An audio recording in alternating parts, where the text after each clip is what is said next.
کافروں کے حالات کے مطابق قرآن نے ایک مثال دی، کوئی واقعہ نہیں ہے۔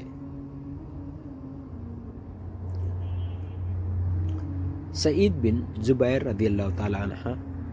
فرماتے ہیں کہ یہ واقعہ ہے جو یمن کے ایک بستی زروان میں پیش آیا، جو کہ صنعا سے 6 میل پر واقع بھی یہ مثال ہو یا واقعہ، قرآن نے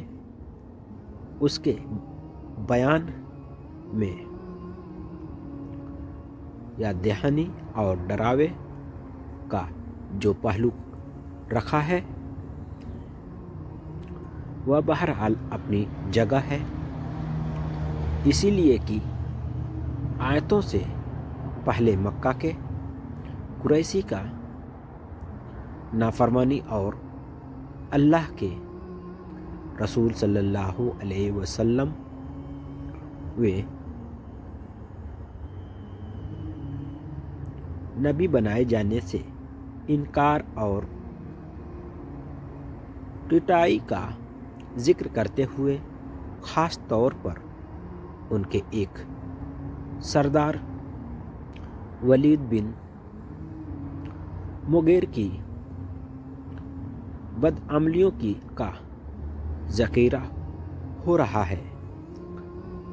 اب ان کو ایک مثال دے کر یا واقعہ سنا کر یہ بتایا جا رہا ہے کہ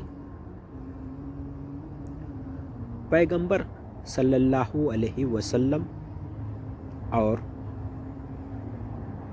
اللہ کی نعمت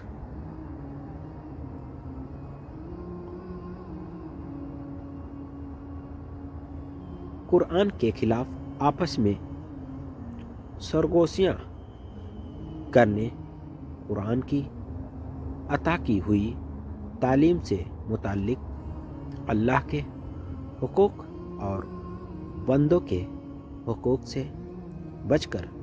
اپنی طاقت و قوت پر اطراتے اور گھمنڈ محسوس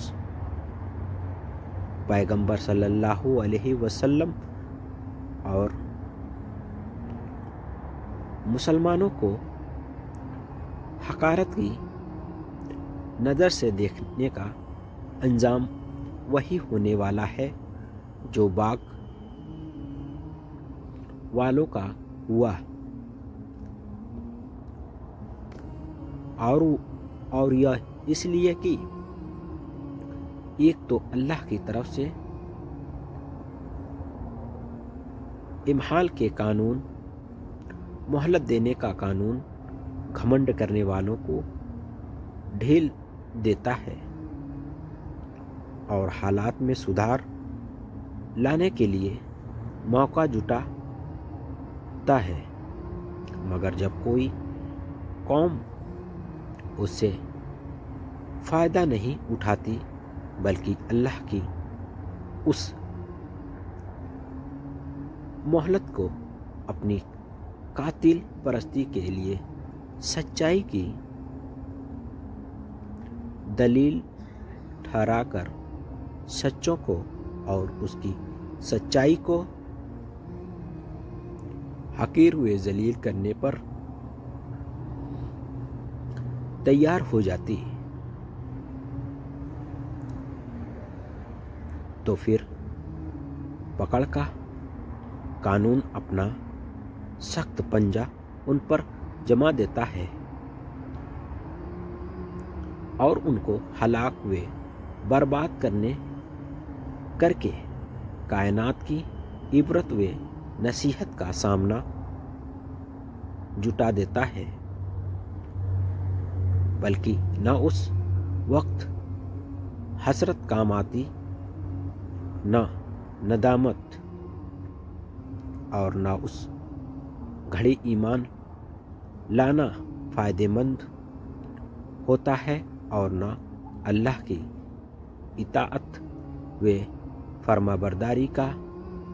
اعلان اللہ تعالیٰ نے اس کائنات میں انسان کو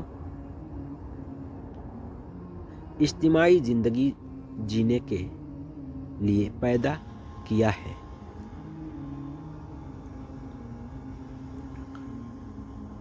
اور انسانی ضرورتوں کو ایک دوسرے سے اس طرح جوڑ دیا ہے کہ یہ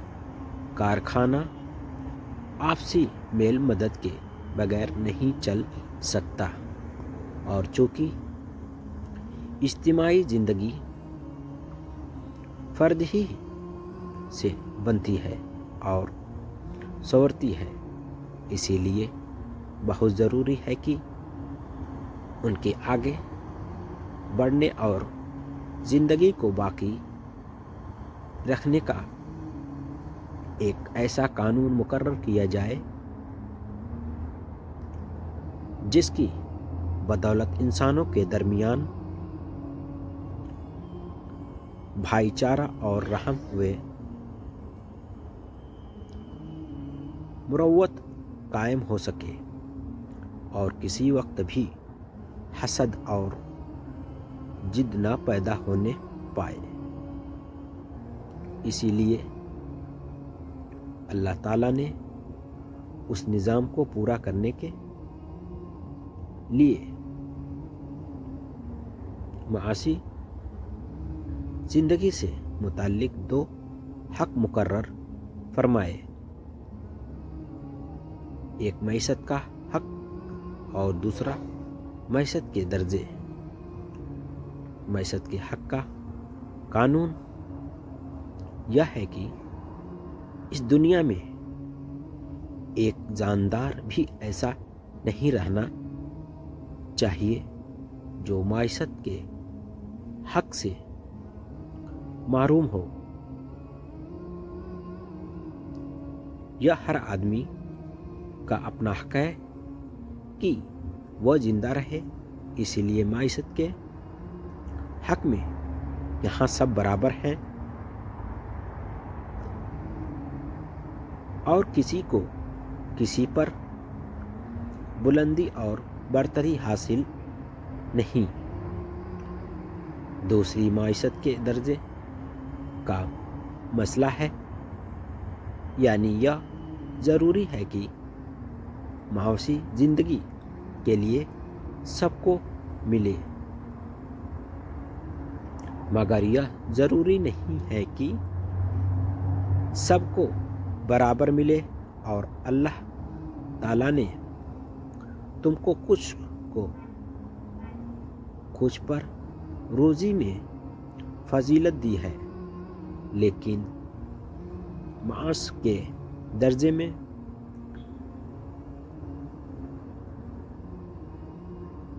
اس کمی بیشی اور برتری کا یہ مطلب ہے کہ اس نے جو کچھ کمایا ہے وہ سب کچھ اس کا افریدی حق ہے۔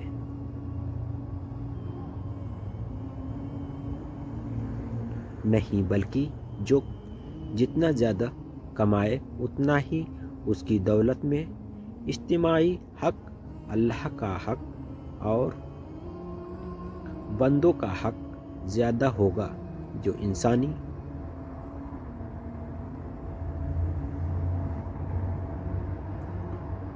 ملک